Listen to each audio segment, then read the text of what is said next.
As we launch the Desktop Security Suite, you'll notice we have the administrative module for SmartPanics right here. This is where we manage all configurations of SmartPanics devices. First, you'll see a list of all assigned devices. To make things more manageable, we've provided several filtering options. Easily spot users with failed test events or those equipped with a Bluetooth button. We'll explore this in more detail later. You can also categorize SmartPanics devices by account or dealer, and, if necessary, remove a device from an account, effectively deactivating it.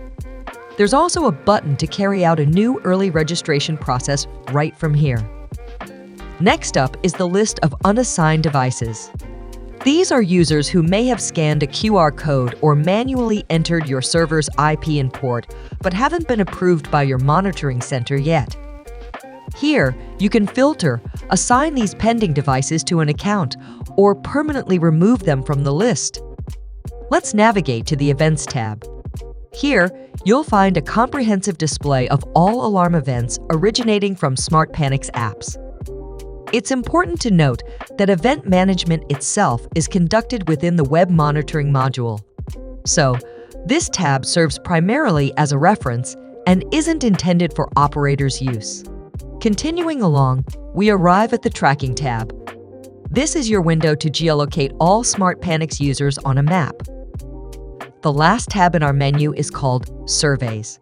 Here, you can manage various surveys, whether it's to collect user information and preferences or gauge user satisfaction levels. You'll also gain access to detailed statistics based on their responses. In this section, you'll see a count of the available SmartPanics mobile apps in your license. If you are subscribed to Ultra by SoftGuard, you will have unlimited apps available. The Service Configuration button is your gateway to essential connection information, such as the IP and port to which mobile devices need to be linked.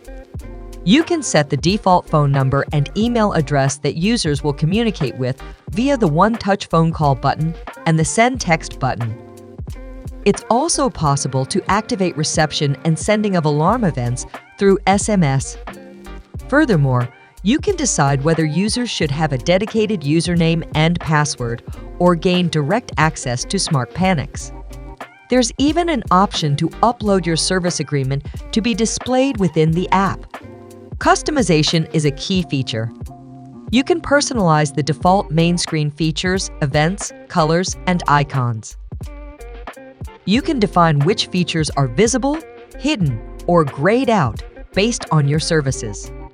Additionally, you can set up a specific control area to exclude alerts when users move outside of a predefined U-fence. As an illustration, a university might opt to exclusively receive emergency alerts occurring within their campus boundaries. Lastly, you can add extra fields and create various categories as needed. This wraps up our overview of the SmartPanics module's user interface.